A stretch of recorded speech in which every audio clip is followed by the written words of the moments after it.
Policy बाजार पर 1 करोड़ रुपए का टर्म लाइफ इंश्योरेंस केवल 450 रुपए महीने से शुरू। वाह!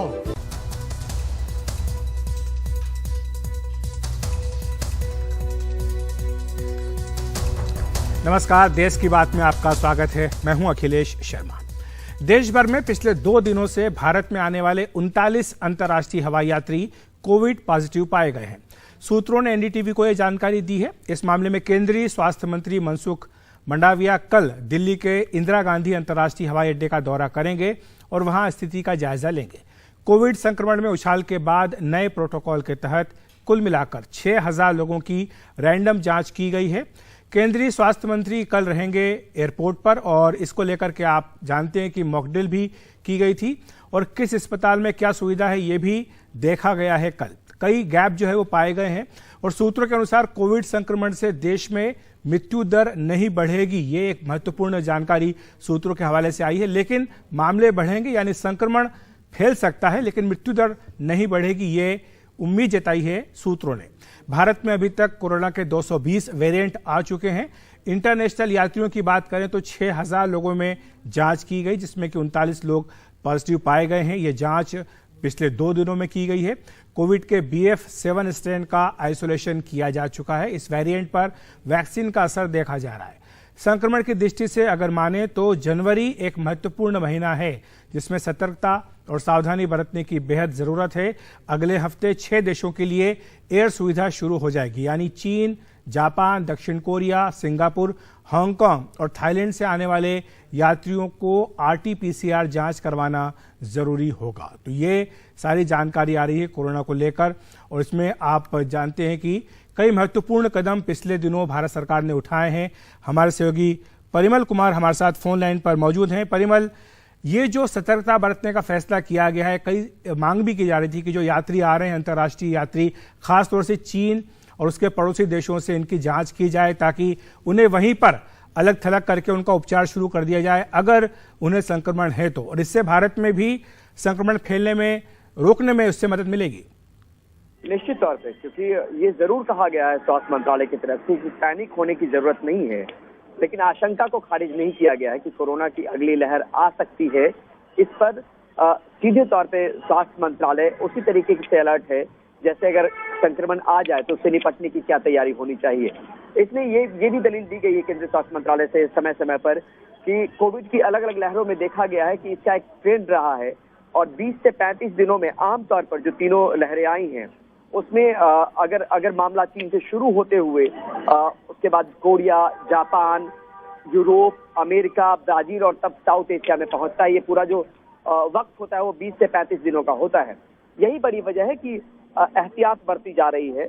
हॉस्पिटल इंफ्रास्ट्रक्चर को देखा जा रहा है, सर्विलांस सिस्टम को मजबूत किया गया है, टेस्टिंग बढ़ाई गई है और साथ में ये भी किया गया है कि जो भी अस्पताल में ILI इन्फ्लुएंजा लाइक इलनेस के मरीज हो या सीवियर एक्यूट रेस्पिरेटरी इलनेस के मरीज हो, जिनको सर्दी खांसी जुकाम जैसे सिम्टम हो, उनकी कोरोना जांच भी हो, तो तमाम लेवल पे कोशिश की जा रही है। इंसाकॉग को ये कहा गया है कि आप जीनोम सीक्वेंसिंग ज्यादा से ज्यादा करें ताकि कोई नए वेरिएंट की मौजूदगी अगर बढ़ रही है या पुराने वेरिएंट जो BF.7 की बात हो रही है अगर उसकी स्थिति ज्यादा बढ़ रही है तो उस पर बहुत सतर्कता बरतने की जरूरत है। और यही बड़ी वजह है कि आपदा से पहले एहतियात बरतने की पूरी कोशिश हो रही है केंद्रीय स्वास्थ्य मंत्रालय और भारत सरकार की तरफ से। बहुत बहुत शुक्रिया आपका परिमल इस तमाम जानकारी के लिए। तो भारत एक और तैयारियों पर जोर दे रहा है, साथ ही एहतियात भी बढ़ते जा रहे हैं। किसी भी तरह से कोई संक्रमण भारत में ना फैलने पाए, इस बात की पूरी तैयारी सरकार की ओर से की जा रही है।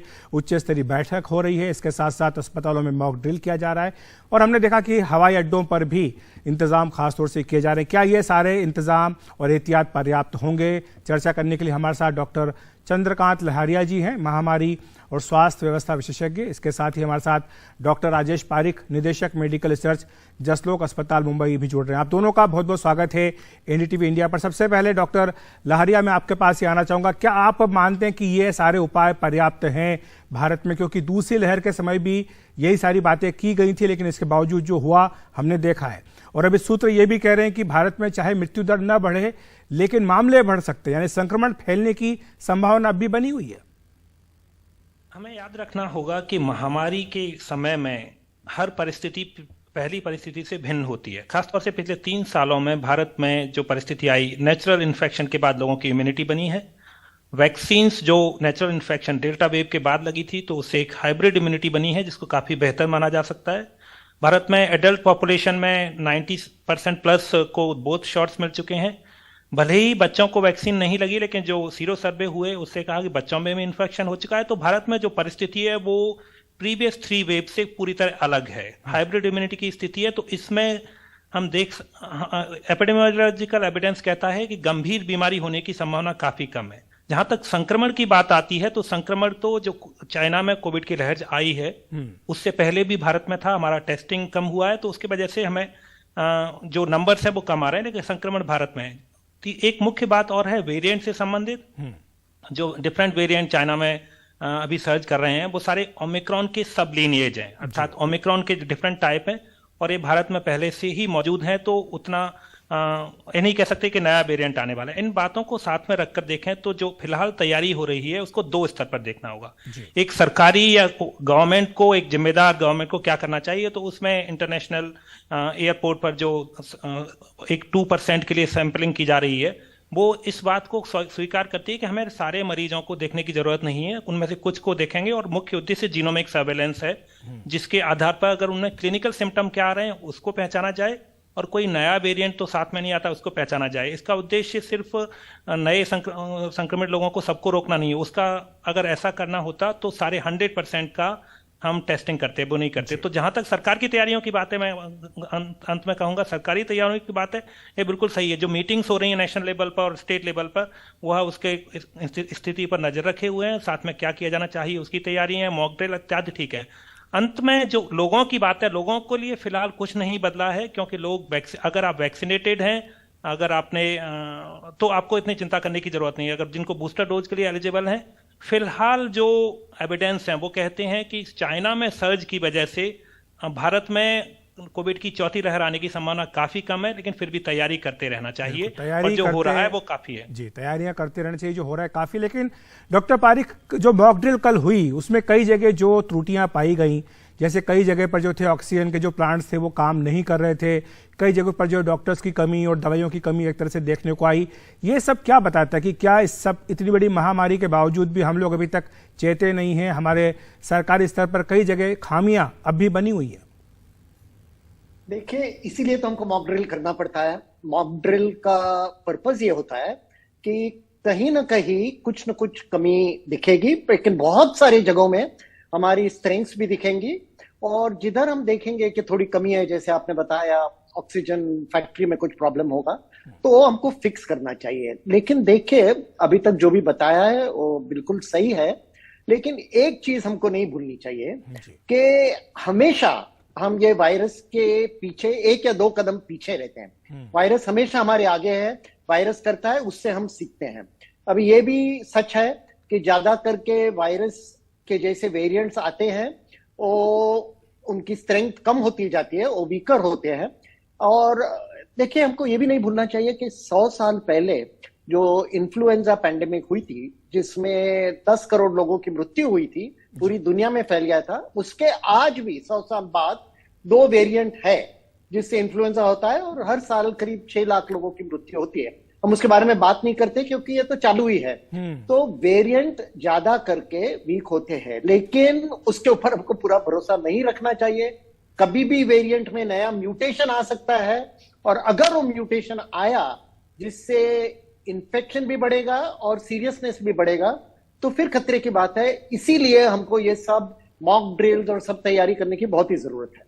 बिल्कुल। और डॉक्टर लहारिया, मैं आपके पास आना चाहूंगा। जो परिस्थितियां बनी हैं चीन में, ऐसा लगा कि शायद चीन ने सबक नहीं लिया था। जो 0 कोविड पॉलिसी उनकी थी, उसके कई दुष्परिणाम भी देखने को आए कि लोगों में जो हर्ड इम्यूनिटी नहीं डेवलप हो सकी। और अब जिस तरह से बॉर्डर वो खोल रहे हैं, हांगकांग की बात हो रही कि वहां पर उसके साथ भी जो मेनलैंड के साथ बॉर्डर थी वो खोलने की बात वहां पर हो रही, रिस्ट्रिक्शंस हटाए जा रहे हैं, तो जो यात्रियों की संख्या है वो बढ़ेगी, और इसलिए ज्यादा सतर्क रहने की आवश्यकता है, खासतौर से एयरपोर्ट्स पर। तो जहां तक चीन की बात है, काफी करीब 1 साल पहले बात क्लियर हो चुकी थी, स्पेशली ओमिक्रॉन वेरिएंट के साथ, कि 0 कोविड अब एक अप्रोच नहीं है, उस पॉलिसी को नहीं फॉलो किया जा सकता। लेकिन चीन लगातार उसको करता रहा। लेकिन एक मुख्य बदलाव 3 साल पहले से अब में है कि चीन में भले ही जीरो कोविड और पॉलिसी फॉलो की गई, उन्होंने वैक्सीनेशन, एक बड़ी आबादी का वैक्सीनेशन किया। उनकी वैक्सीन की एफिकेसी तुलनात्मक रूप से कम है, लेकिन फिर भी वो 50% से अधिक है। और हम जानते हैं कि जिन लोगों को वैक्सीन लग जाती है उनकी एफिकेसी कम है, लेकिन जिनको फायदा होता है उनमें तो गंभीर बीमारी होने की संभावना कम हो जाती है। चीन के साथ फिलहाल बड़ी चुनौती है कि वहां से आधिकारिक सूत्रों से सही जानकारी नहीं आती है, तो अफवाहें उसका जगह ले लेती हैं। तो चूंकि चीन में एक अनुमान के अनुसार 10 से 20% आबादी को ही संक्रमण हुआ है, अर्थात 80% आबादी नेचुरल इन्फेक्शन से एक्सपोज नहीं हुई। तो उस परिस्थिति में वहां पर ओमिक्रॉन करंट वेव जो ओपनिंग के बाद काफी अधिक संक्रमण होने की संभावना है। लेकिन यह कहना कि वहां पर बहुत अधिक मॉडरेट टू सीवियर इलनेस होगी, यह सही नहीं होगा। क्योंकि इनका ओवरऑल पॉपुलेशन हाई है, तो नंबर्स हाई हो सकते हैं, लेकिन इतनी अधिक गंभीर स्थिति पैदा वाली परिस्थिति नहीं आएगी। लेकिन हम लौट के आते हैं कि उसका भारत पर क्या इम्पैक्ट होगा। क्योंकि भारत में आबादी को वैक्सीनेशन हो चुका है, ये वेरिएंट पहले से उपलब्ध है, तो भले ही कुछ ट्रांसमिशन, कुछ केसेज भारत में आ जाएं, लेकिन उसकी वजह से परिस्थिति में मेजर बदलाव की संभावना नहीं है। लेकिन we should be prepared for every eventuality. उसके तहत तैयारी करना एक अच्छी बात है, लेकिन कोई कारण नहीं है सोचने का कि भारत में चीन की वजह से स्थिति बदलेगी। स्थिति बदल सकती है कुछ अन्य वजहों से, बट मुझे नहीं लगता कि चीन की वजह से बदलेगी। ठीक है, जाते जाते डॉक्टर पारिक आपके पास आना चाहूंगा। कोविड एप्रोप्रिएट बिहेवियर की बात बहुत होती है। हमने देखा था कि जब दूसरी लहर थी तब लोगों को आगाह किया गया, और उसके बाद जब बूस्टर डोज आया, जिसको सतर्कता डोज कहा गया है, उसको लगाने में लोग जो है वो आनाकानी करते दिखाई दिए। उसकी संख्या कम थी, इसके बावजूद कि वो अधिकांश जगह पर मुफ्त में था, सरकार ने उसको मुफ्त में देने की बात कही थी। तो फिर अब एक बार फिर से लोगों को क्या सतर्क नहीं हो जाना चाहिए? जिन लोगों ने नहीं लगवाया है बूस्टर डोज, उन्हें तुरंत आकर के बूस्टर डोज लेना चाहिए? बिल्कुल, सवाल ही नहीं है, उनको बूस्टर डोज लेना चाहिए। और हमको कभी भी नहीं भूलना चाहिए कि ये पैंडेमिक खत्म नहीं हुई है। पैंडेमिक शायद हमारे देश में कम हो गई है, लेकिन ये खत्म नहीं हुई है। और देखिए, अभी गए 3 साल से मैं तो मास्क पहनता हूं, मैं तो अंतर रखता हूं, हाथ रेगुलरली धोता हूं, क्योंकि मैं एक डॉक्टर तरीके दूसरों को इन्फेक्शन देना नहीं चाहता हूं, एक कैरियर बनना नहीं चाहता हूं। तो जो हमको आदत पड़ गई थी, वो आदत हमको चालू रखनी चाहिए। और जब तक ये पैंडेमिक ठीक तरह से खत्म नहीं होगा, तब तक तो हमको ये सब रखना चाहिए।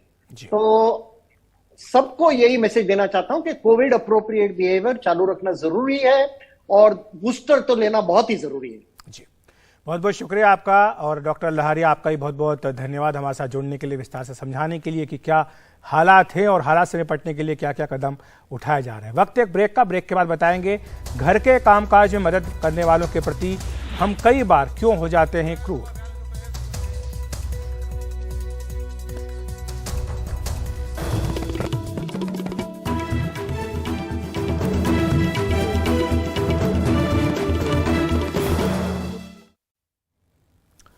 प्रधानमंत्री नरेंद्र मोदी की माताजी हीराबेन अस्पताल में भर्ती कराई गई हैं। उन्हें अहमदाबाद के यूएन मेहता अस्पताल में भर्ती कराया गया था। अपनी मां को देखने के लिए आज दोपहर में पीएम मोदी अहमदाबाद पहुंचे और वहां करीब 1.5 घंटे रहने के बाद अब दिल्ली वापस रवाना हो गए। इस बीच अस्पताल का यह कहना है कि हीराबेन की हालत स्थिर है।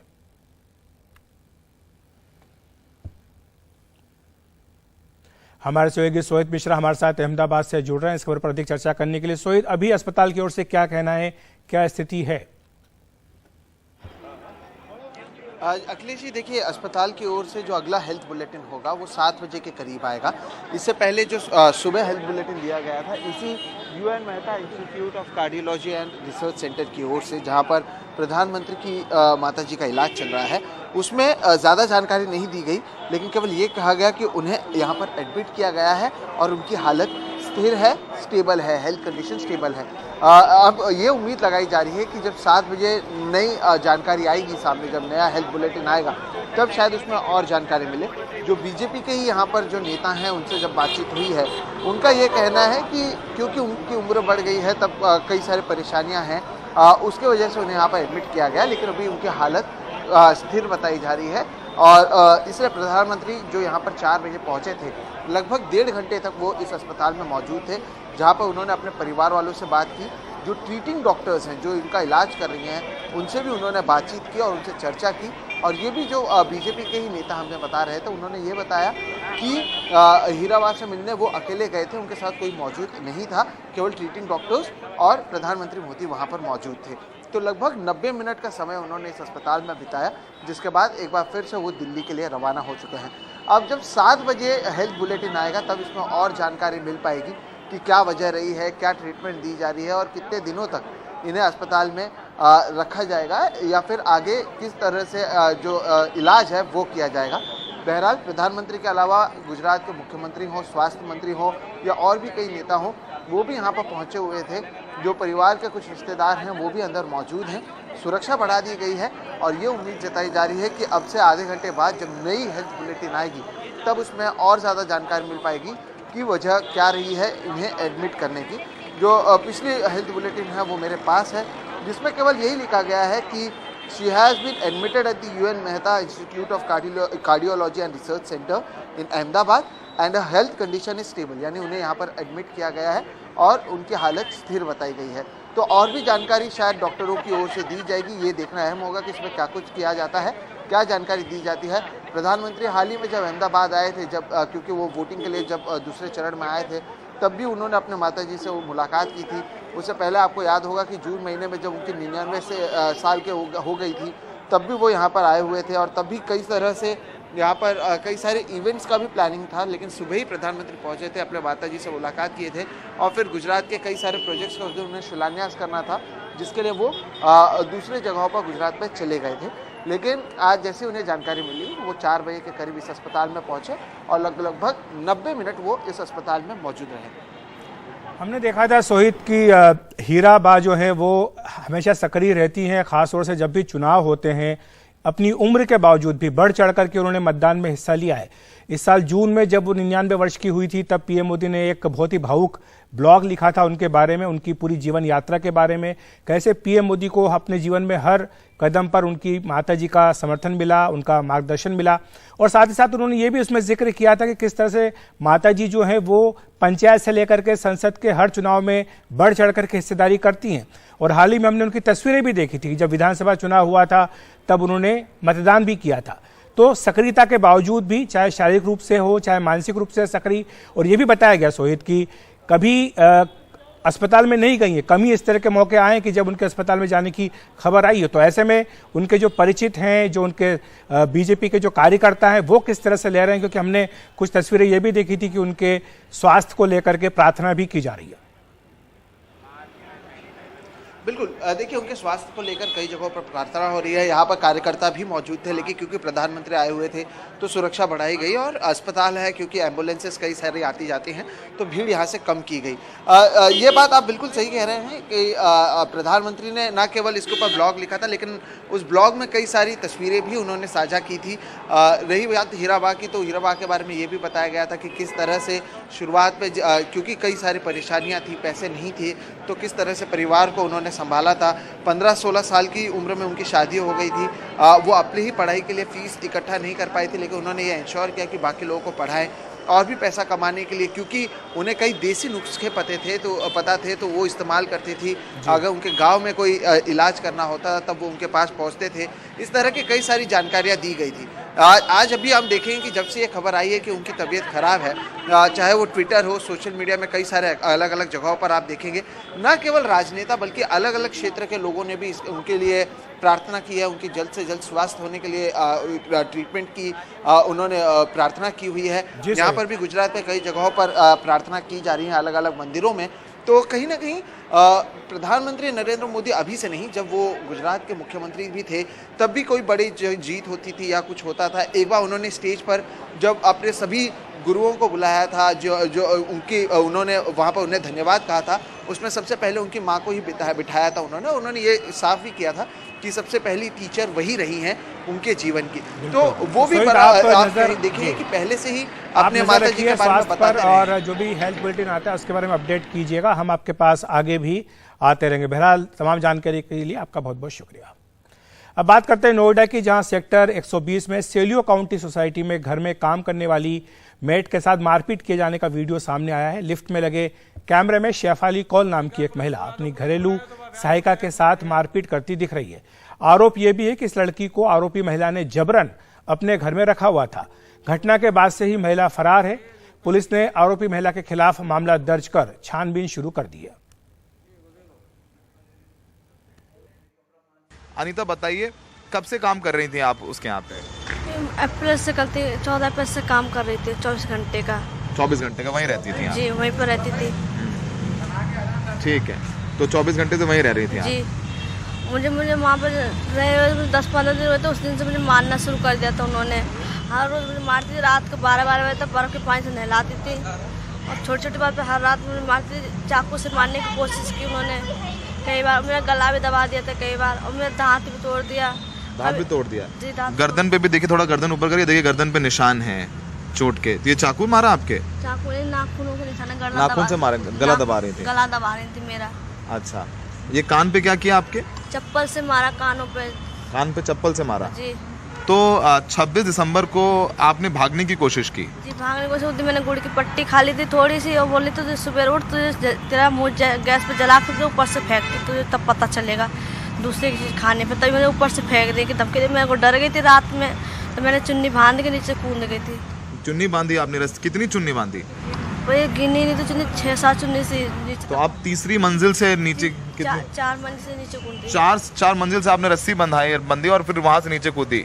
और आपको डर लगा क्योंकि आपने गुड़ की पट्टी खा ली थी, इसलिए पीटा इसने और बोला सुबह तुझे जला दूंगी और नीचे फेंकूंगी। आप डर गई थी? जी डर गई थी। सुबह बोली तो जला दूंगी, नीचे फेंक दूंगी तो पता चलेगा।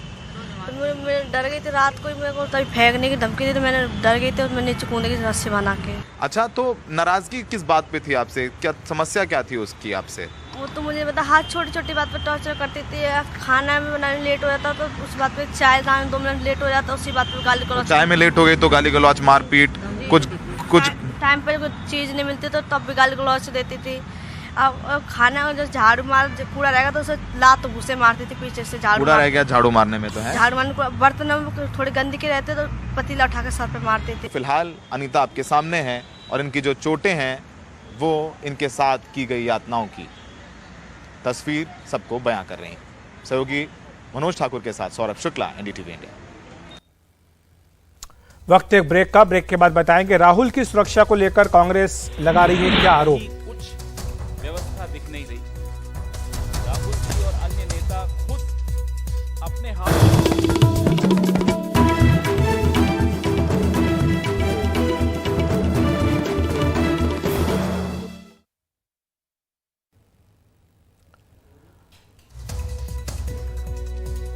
प्रधानमंत्री नरेंद्र मोदी शुक्रवार को पश्चिम बंगाल का दौरा करने जा रहे हैं। सुबह 11:15 बजे हावड़ा रेलवे स्टेशन पर वंदे भारत एक्सप्रेस को हरी झंडी दिखाकर रवाना करेंगे। वहीं पर मेट्रो प्रोजेक्ट का भी उद्घाटन किया जाएगा। दोपहर 12 बजे आईएनएस नेताजी सुभाष पर नेताजी सुभाष चंद्र बोस की प्रतिमा पर माल्यार्पण करेंगे। पश्चिम बंगाल में पीएम मोदी के कुछ ही घंटे के इस दौरे में सभी सरकारी कार्यक्रम हैं। राजनीतिक कार्यक्रम या फिर जनसभा नहीं होगी। और पश्चिम बंगाल के चुनाव के बाद से ही पीएम मोदी का कोलकाता का यह पहला दौरा है। यहां पर गंगा परिषद की बैठक की अध्यक्षता करेंगे। ये दूसरी बैठक होने जा रही है। और 2 साल बाद पश्चिम बंगाल की मुख्यमंत्री ममता बनर्जी राज्य में किसी कार्यक्रम में पीएम मोदी के साथ नजर आएंगी। ममता बनर्जी भी इस गंगा परिषद की बैठक में हिस्सा लेंगी। हालांकि बिहार के मुख्यमंत्री नीतीश कुमार इसमें नहीं जा रहे हैं। उसमें बिहार के उप मुख्यमंत्री तेजस्वी यादव को हिस्सा लेने के लिए भेजा जा रहा है। और आपको बता दें कि पश्चिम बंगाल में अगले साल की शुरुआत में पंचायत चुनाव होने हैं और बीजेपी कार्यकर्ता इसी में जुटे हैं।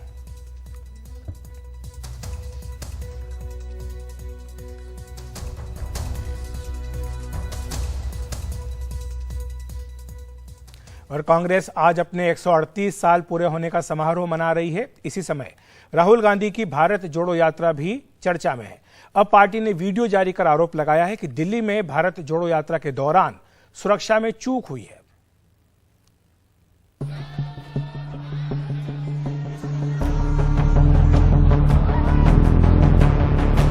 रोकने का षड्यंत्र है, भारत जोड़ो यात्रा को बदनाम करने का षड्यंत्र है।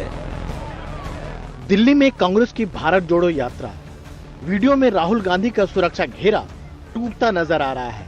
वह भी तब जब कांग्रेस के राहुल गांधी को Z+ सिक्योरिटी मिली हुई है। कांग्रेस आरोप लगा रही है कि पुलिस की लापरवाही से बदरपुर बॉर्डर और लाल किले के पास अफरा तफरी फैली। इसलिए कांग्रेस ने केंद्रीय गृह मंत्री को चिट्ठी लिखी है। हमारे महासचिव जो हैं वेणुगोपाल जी, उन्होंने एक पत्र लिखा है अमित शाह जी को।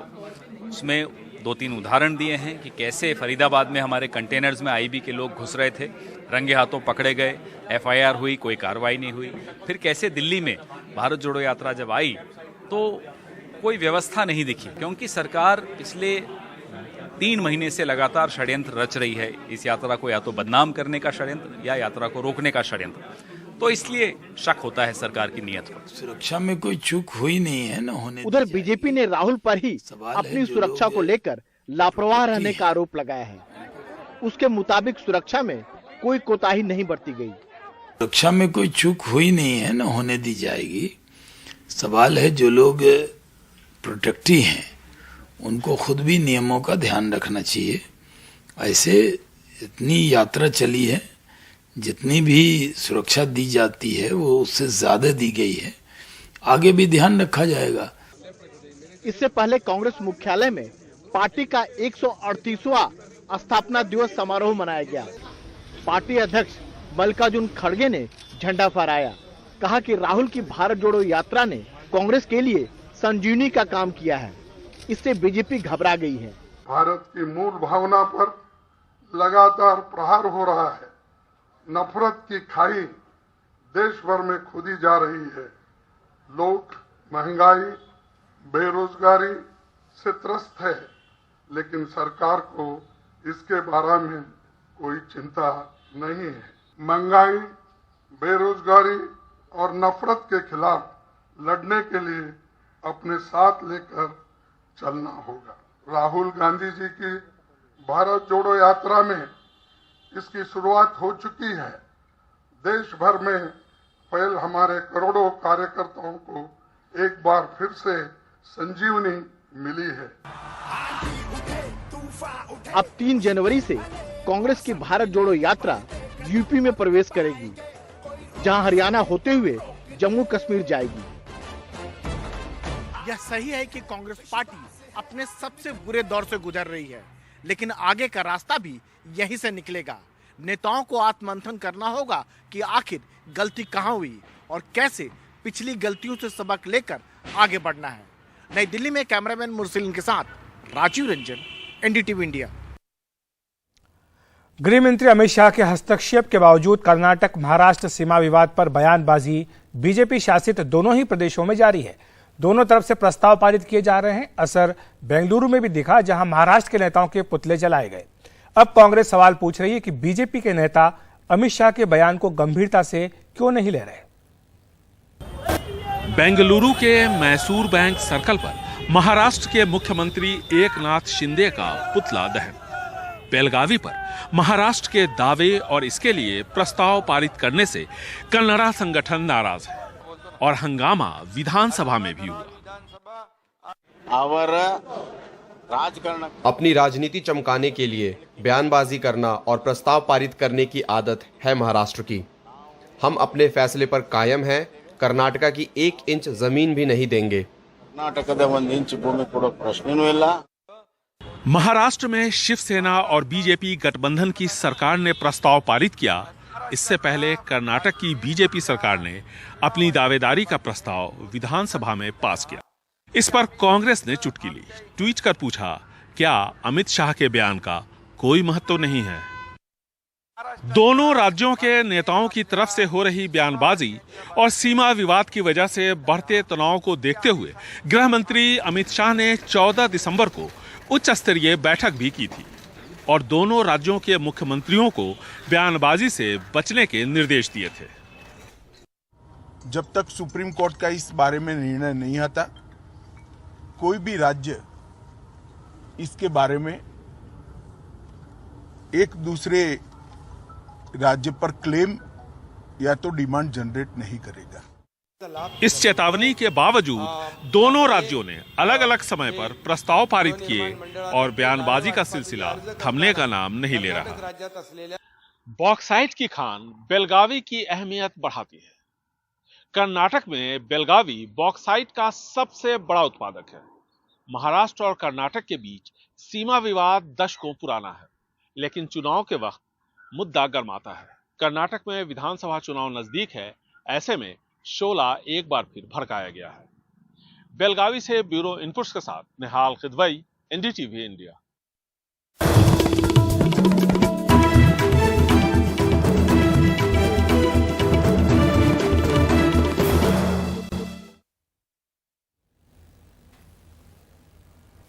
जम्मू के पास सिदरा में एक ट्रक में छिपे आतंकियों से पुलिस की मुठभेड़ हुई, जिसमें 4 आतंकी मारे गए हैं। ट्रक ड्राइवर चकमा देकर फरार हो गया। इस संदिग्ध ट्रक को रोकने की कोशिश करने पर आतंकियों ने सुरक्षा बलों पर हमला भी किया।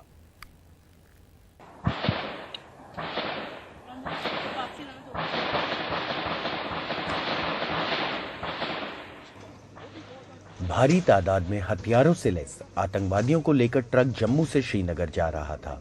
जम्मू शहर के बाहरी इलाके में सिदरा के पास सुबह 7 बजे पुलिस ने ट्रक को रोका। रोकते ही भारी फायरिंग होने लगी। 1 घंटे की मुठभेड़ के दौरान 4 आतंकवादी मारे गए। पुलिस के मुताबिक मुठभेड़ के दौरान ट्रक जल गया, लेकिन ड्राइवर किसी तरह से भाग निकलने में कामयाब रहा। आज सुबह एक ट्रक की मूवमेंट जो है अनयूजुअल दिखी हमें और उसका पीछा किया।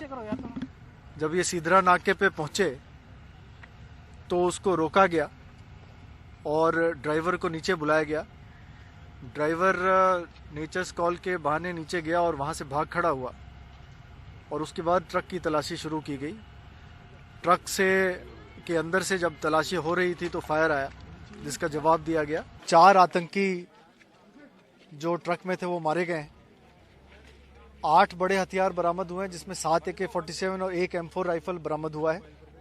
3 पिस्टल्स बरामद हुए हैं और भी कुछ मैगजीन्स, एमुनिशन और पाउच वगैरह भी बरामद हुआ है, जिसकी जांच चल रही है।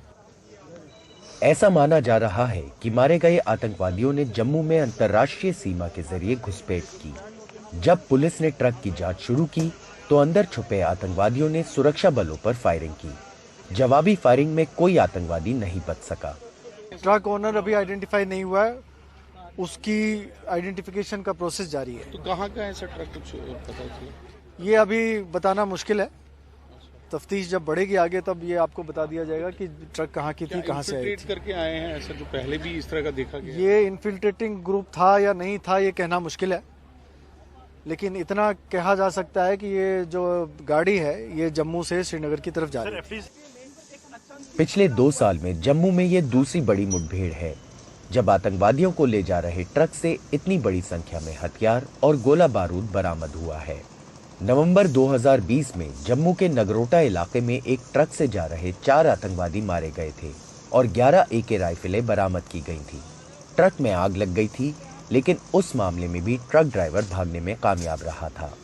जम्मू कश्मीर के हालात की समीक्षा के लिए गृह मंत्री अमित शाह की बैठक से कुछ घंटे पहले जम्मू में यह एनकाउंटर हुआ। घाटी में हथियार और आतंकवादी भेजने के लिए पिछले 2 साल में घुसपैठ के लिए जम्मू के रूट का इस्तेमाल बढ़ा है। बुधवार की घटना से यह साबित हो रहा है कि भारी सुरक्षा बंदोबस्त के बाद भी जमीनी स्तर पर कितना बड़ा खतरा मौजूद है। जम्मू से नजीर मसूदी की report, NDTV India. Uttar Pradesh की पुलिस अपराधियों के खिलाफ कितनी तैयार है, इसका एक नमूना बस्ती के एक थाने में दिखाई दिया। दरअसल मंडल के डीआईजी आर.के. भारद्वाज यहां थानों की जांच के लिए पहुंचे थे। इस दौरान उन्होंने पुलिसकर्मियों से हथियार चलवाकर देखे। जांच के दौरान एक एसआई ने डीआईजी के सामने बंदूक की नली में गोली डाली और फायर करने लगा। ये देखकर डीआईजी समेत दूसरे पुलिस वालों की हंसी नहीं रुक पाई। पुलिस की यह हालत देखकर डीआईजी ने सभी को सही ट्रेनिंग कराने के आदेश दिए।